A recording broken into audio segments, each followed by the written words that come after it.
Agora eu vou tratar de um assunto aqui no Tribuna Independente. Vocês lembram da Banhara, a Renata Banhara? Ela teve um problema similar. Aliás, foi esse problema, né, Letícia, que ela teve, que nós vamos conversar agora no nosso programa. Nós vamos receber aqui o Dr. Eduardo Bertolini, que é neurocirurgião, e o tema é esse: abscesso cerebral, possíveis causas, diagnóstico e tratamentos. Doutor, seja muito bem-vindo ao nosso Tribuna Independente. Obrigado por ter aceito o nosso convite. Eu falei da Renata Banhara, se não me falha a memória, ela teve esse problema, não é isso, doutor? Boa noite. Boa noite.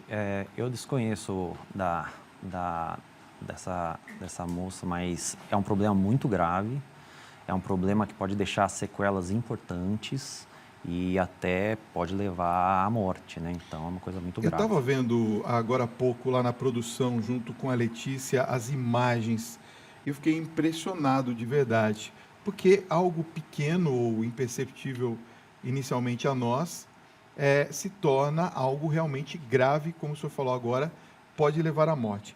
Vamos começar explicando para a nossa audiência o que é o abscesso cerebral? O abscesso cerebral é uma infecção, né, que dá no sistema nervoso central, no cérebro. E então um agente, né, um bichinho, um fungo, uma bactéria, acaba parando lá dentro do cérebro e começa a ter uma resposta inflamatória para combater este agente.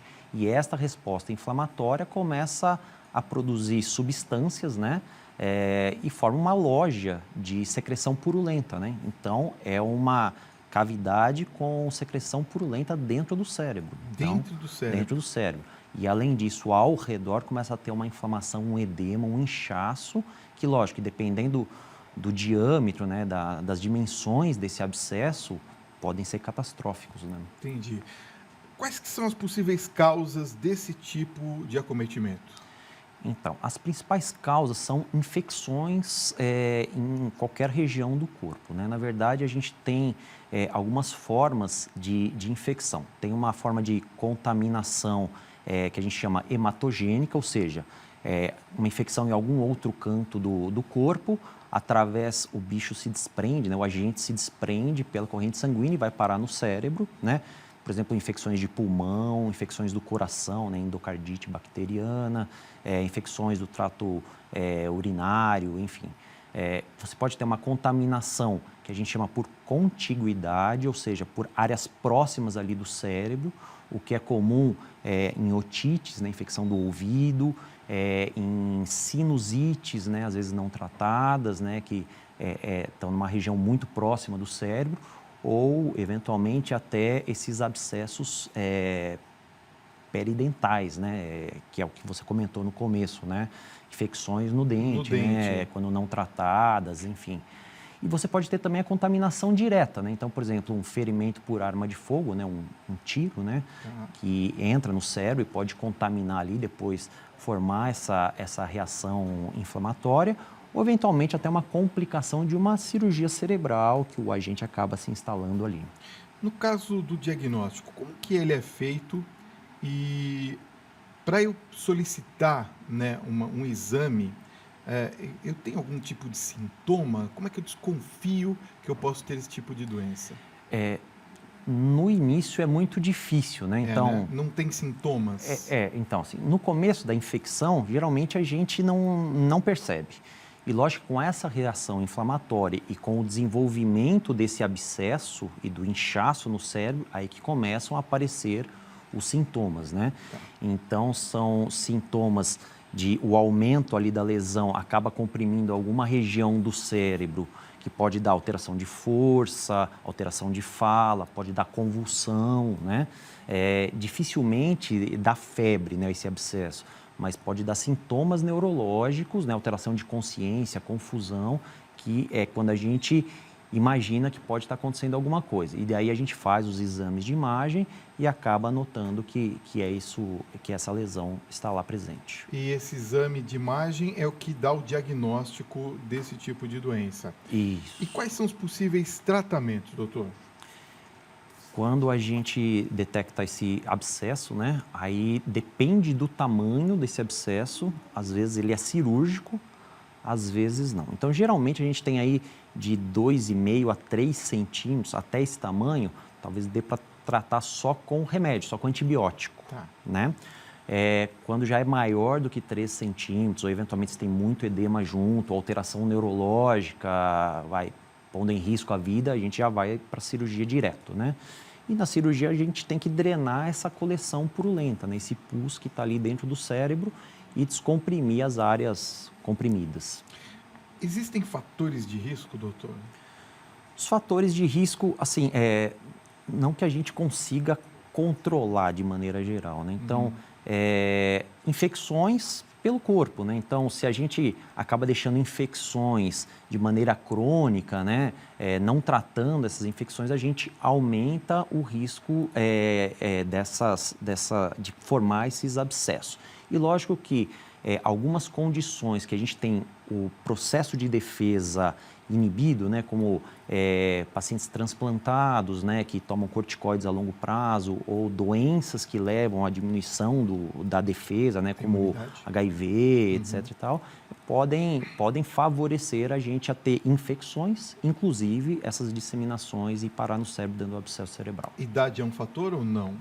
Não, na verdade, sim, a gente tem, nas criancinhas, né, recém-nascidas, às vezes tem algumas malformações cardíacas que podem favorecer a ter o abscesso, né? Mas, no geral, já é pessoas que têm infecção, né? E vamos supor que uma pessoa tenha esse tipo de infecção, não consiga identificar num primeiro momento e não faz o tratamento. O que pode acontecer nesse caso? Então, além do local da infecção, né? Então vamos supor que tem uma otite, vamos supor, né? Uma infecção no ouvido, tem no dente, enfim. Além daquela região, né? Daquela infecção naquele local se desenvolver, né? Dando os problemas daquela infecção local, no cérebro cada vez vai aumentando mais aquela coleção purulenta, podendo levar até a trazer risco de morte, né? Entendi. Não é esse tipo de acometimento, não é hereditário. Não. É uma infecção. É algo absolutamente relacionado às infecções. Isso. Então, eu queria saber, por exemplo, vamos supor que uma pessoa identificou esse tipo de acometimento, começa a fazer o tratamento via antibióticos, enfim, e ele não consegue conter isso. A cirurgia hoje, ela é viável no Brasil? A gente percebe que há essa possibilidade de fazer essa cirurgia com um grau bom de sucesso? Sim. Então, na verdade, uma coisa é a tecnologia, segurança, né, técnica neurocirúrgica que a gente tem, que a gente consegue realmente, junto à antibiótico terapia, a gente consegue tratar, né? Agora, a questão é que, às vezes, nem sempre, o que foi destruído do cérebro, a perda de função daquela destruição, a gente consegue reaver, né?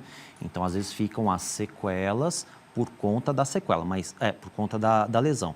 Mas a infecção, né, o abscesso, a gente consegue tratar de maneira muito eficiente em qualquer unidade de hospital aí, privado, público. É muito comum a gente conseguir um tratamento eficaz. É porque eu vi aquela imagem que eu comentei agora há pouco no início da nossa conversa, no centro do cérebro, quer dizer, depende muito da posição também onde ela está localizada, não é, para o tratamento? Sim, então depende da região, né, se é mais profunda ou mais superficial. E existem algumas áreas que a gente chama eloquentes, ou seja, que são centrais de funções mais importantes, né, como controla a força, fala e tal, e que às vezes a gente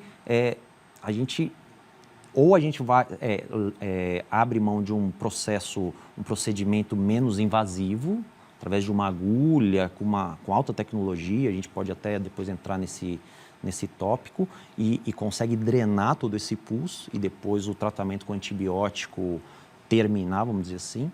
Ou se for uma região mais favorável, né, mais superficial, que não é nessa área eloquente, a gente consegue uma abertura, limpar por completo essa secreção purulenta, esse abscesso. Entendi. Deixa eu mandar aqui um abraço para a Laides, da cidade de Cruz Alta, Rio Grande do Sul. Um beijo carinhoso, obrigado pela sua mensagem, pela sua participação. Vamos às perguntas dos telespectadores? 11 95033 6870, por favor, envie via WhatsApp a sua pergunta sempre em texto, né, com o seu nome e a localidade de onde você está falando.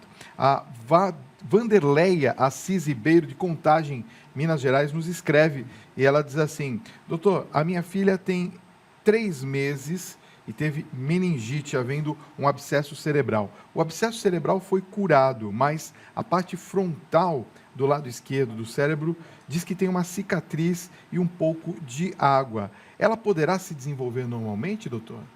Perfeito. Então, vamos por partes.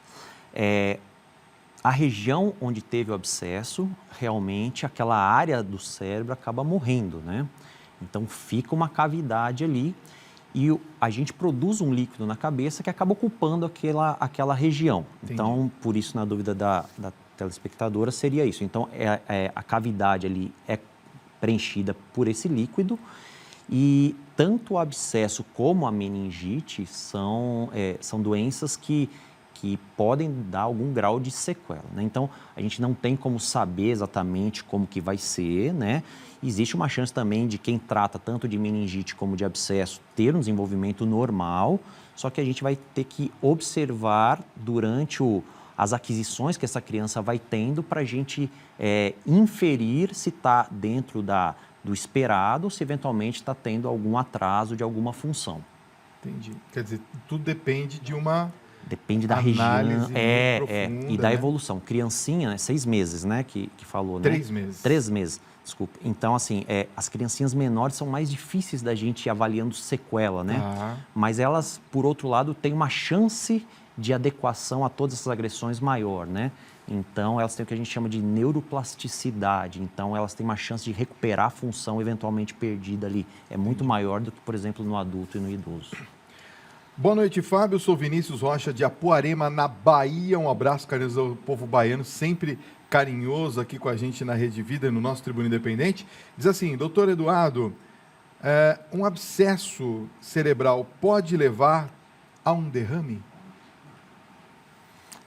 Não. Na verdade, assim, o abscesso é uma infecção e um derrame é um problema vascular, né? O que eventualmente as duas patologias, né, que são diferentes, elas podem dar alguma sintomatologia em comum, né? Então, uma alteração de força, uma alteração de fala, enfim, e deixar até uma sequela. Então, dificilmente um abscesso mesmo vai dar um derrame, um AVC, que é o... Não leva uma coisa a outra, Não, né? Isso não tem a relação. Não. Maria Elisete de Sobral, no Ceará, pergunta, doutor, meu filho fez uma craniotomia, é isso, né? É isso. Para drenar abscesso cerebral. E o seu olho inchou muito, ainda não abre e já fazem 6 dias esta operação. Ele pode vir a ter sequelas no olho? Acredito que não. Aí a gente precisaria saber qual a região que foi operada, né? Se eventualmente for uma região mais frontal, né?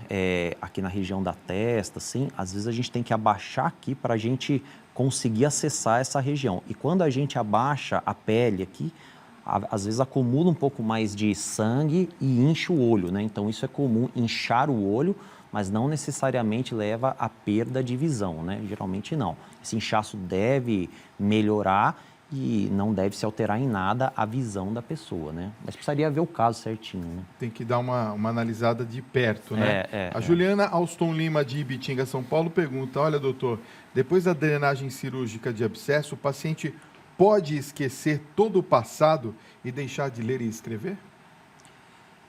Sim, pode. Mais uma vez, depende de caso para caso, né? Mas as sequelas, quer seja do sistema de memória, quer seja de fala, de compreensão da fala ou de executar a fala, né? Elas podem ficar com sequelas, sim, né? Agora, precisaria ver exatamente a região para a gente falar com mais precisão se seria mais provável para esse caso disso acontecer, mas pode. Boa noite, Fábio e doutor Eduardo. Meu nome é Orlando, sou do Vale do Ribeira, aqui em São Paulo. No meu caso, eu fiz uma cirurgia cardíaca. Existe a possibilidade de algum tipo de enfermidade no meu coração, ou de, como é que fala, dessa inflamação que se tenha decorrente dessa cirurgia, vir a sofrer esse tipo de enfermidade? Geralmente é quando a gente tem alguma, no caso dele, né, se tivesse uma infecção dentro do coração chamada endocardite bacteriana. Seria uma infecção que acaba dando dentro do coração, né? Então, se eventualmente ocorrer esta infecção, lógico que pode sair algum bichinho, né, vamos dizer assim, um agente desta infecção de dentro do coração e ir parar no cérebro, né? Só nesse caso. Agora, de ter operado, ter ido tudo bem, dificilmente deva evoluir para um abscesso por conta só de ter operado o coração. Luiz Cláudio Dias de Jesus Amorim, Distância, Sergipe, pergunta: doutor, eu fui diagnosticado há 2 anos com 2 abscessos cerebrais no lobo occipital esquerdo. Fui tratado com antibiótico durante 3 meses e na última ressonância que fiz, ele estava muito pequeno e o médico disse que se tratava de uma cicatriz. Até hoje, tenho alteração visual no olho direito. Isso é normal? Isso é possível. Então, na verdade, as vias da visão, elas vão terminar nesse lobo occipital, né? E a parte do lobo occipital esquerdo faz com que a gente enxergue mais à direita. Então, não deve ser só do olho direito, deve ser uma parte do olho esquerdo mais do campo que vai para o nariz e do olho direito que vai mais para a região lateral. Então, ele perde, tem uma tendência, pode perder, ficar com uma sequela visual à direita, sim. Quer dizer, é possível, é possível, né? Precisa sim. sempre fazer aquela pesquisa que nós precisaria estamos ver falando. o exame, né? Examinar, né, o paciente, mas é possível pelo que ele está descrevendo aí, sim. Bom, tem muitas perguntas chegando, mas claro que nós não temos mais tempo e eu quero agradecer a todas as participações e passar o site do doutor. www.neuroconceito.com.br. Está aparecendo aqui no vídeo. www.neuroconceito.com.br. Lá tem contatos também, eles podem fazer perguntas pelo site? Sim, sim. A gente tem um blog lá, dá para se comunicar por lá, né? O próprio site tem informações, né, maiores informações a respeito da patologia e a gente está sempre à disposição para esclarecer. Doutor Eduardo Bertolini, neurocirurgião, muito obrigado pela sua presença nessa noite. Foi bem esclarecedora a nossa entrevista. Obrigado pelo convite. Obrigado por ter vindo, tá? Um grande abraço para você.